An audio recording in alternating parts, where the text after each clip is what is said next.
வணக்கம் உறவுகளே, சற்று முன் கிடைக்கப்பெற்ற ஒரு மிக மிக முக்கியமான செய்தி ஒன்று தான் வெளியாகி இருக்குங்க. இந்த வீடியோவை நீங்கள் முழுமையாக பாருங்கள். நம்ம சேனலுக்கு நீங்கள் புதியவராக இருந்தால் ஒரே ஒரு சப்ஸ்கிரைப் பண்ணி பெல் ஐக்கானை கிளிக் பண்ணி வச்சுக்கோங்க.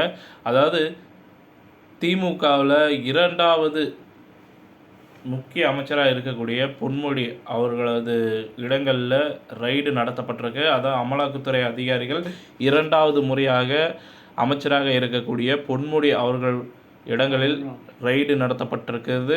ஸோ இதுவரைக்கும் எவ்வளவு பணங்கள் எடுத்துள்ளார்கள் என்பதை இந்த வீடியோவில் தான் நம்ம முழுமையாக பார்க்க இருக்கிறோம். அதாவது பட்ட காயங்கூடமே இன்னுமே ஆறலை, அதுக்குள்ளாரே பார்த்திங்கன்னா இரண்டாவது ரைடா அப்படின்ற அளவுக்கு பார்த்திங்கன்னா திமுகவிற்கு மேலும் ஒரு பலத்த அடியாக விழுந்திருக்கிறது. இது திமுகவின் ஆட்சியை கலைப்பதற்கான சூழ்ச்சி என்றும் அரசியல் வட்டாரத்தில் பேசப்பட்டிருந்தாலும் உண்மையில் ஊழல் செய்தவர்கள் வீட்டில் தானே சோதனை நடத்துகிறார்கள். அதற்கு ஆட்சி கலைக்கப்படுவதற்கும் எந்த ஒரு காரணமும் கிடையாது. ஏனென்றால் தப்பு செய்தவர்கள் தண்டனை அனுபவிக்க வேண்டும். கிட்டத்தட்ட செந்தில் பாலாஜி அவர்களை விட பார்த்திங்கன்னா இருக்கக்கூடியவர்கள் சொத்துக்கள் அனைத்தையும் பதுக்கி வைத்திருக்கிறார்கள். ஸோ தகவல்கள் இதெல்லாம் வெளியாகிருக்கு. அதாவது ஏற்கனவே அவர் மீது ஊழல் வழக்கும் செம்மண் மணல் கொள்ளை மாஃபியா, முக்கியமாக பார்த்திங்கன்னா அவருடைய பெயர் மணல் கொள்ளை மாஃபியா என்று அழைக்கப்படுகிறது. அந்த காலத்தில் அதாவது கலைஞர் இருக்கும் பொழுதே பல சித்து விளையாட்டுகளை பார்த்திங்கன்னா விளையாடி இருக்கிறார் பொன்முடி என்றும். அவர் மீது ஏகப்பட்ட வழக்குகள் பார்த்திங்கன்னா இருந்தது. ஆனால் அப்போது எந்த ஒரு நடவடிக்கை எடுக்க முடியாத ஒரு சூழ்நிலையும், ஏனென்றால் பார்த்திங்கன்னா தக்க காரணங்கள் அப்போது எதுவும் இல்லை. அமலாக்கத்துறை அதிகாரிகளிடம் எந்த ஒரு பவரும் அப்போது இல்லை. ஏனென்றால் தற்பொழுது எந்த ஒரு ஆதாரமாவது கிடைத்துவிட்டால் உடனடியாக கைது செய்யப்பட வேண்டும்.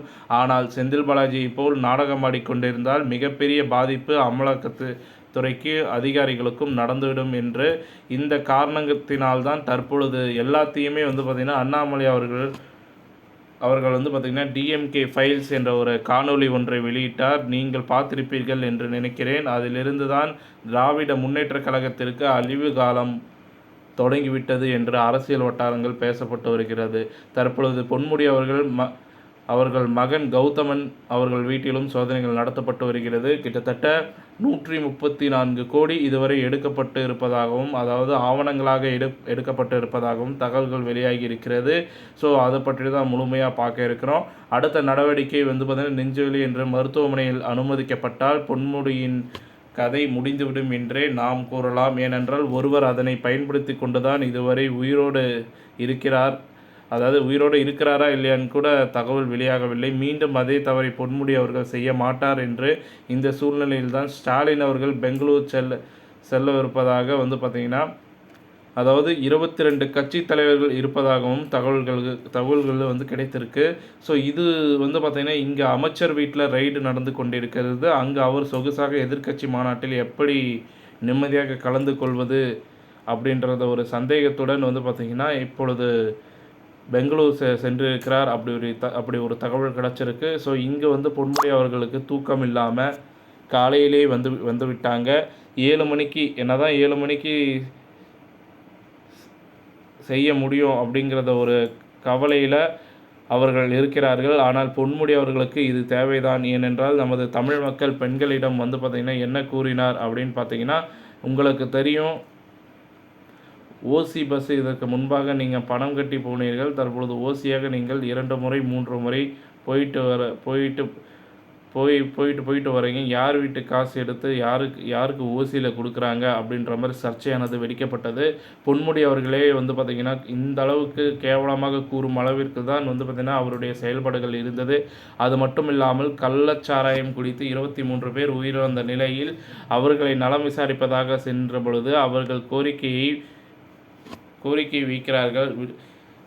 இவர் என்ன சொன்னார் அப்படின்னு பார்த்தீங்கன்னா, இன்று கண்ணீருடன் கோரிக்கை வைக்கும் பொழுது கூட அவர் பார்த்தீங்கன்னா, நீங்கள் எனக்காக ஓட்டு போட்டீர்கள், உங்கள் எம்எல்ஏ கிட்ட போய் கேளுங்க, அவங்க சட்டசபையில் முறையிடுவாங்க அப்படின்ற மாதிரி அவமரியாதையாக பேசியிருக்கிறாரு பொன்முடி அவர்கள். இவரை உண்மையிலேயே அமலாக்கத்துறையினர் பார்த்தீங்கன்னா உடனடியாக ஆதாரங்கள் இருந்தால் உடனடியாக கைது செய்து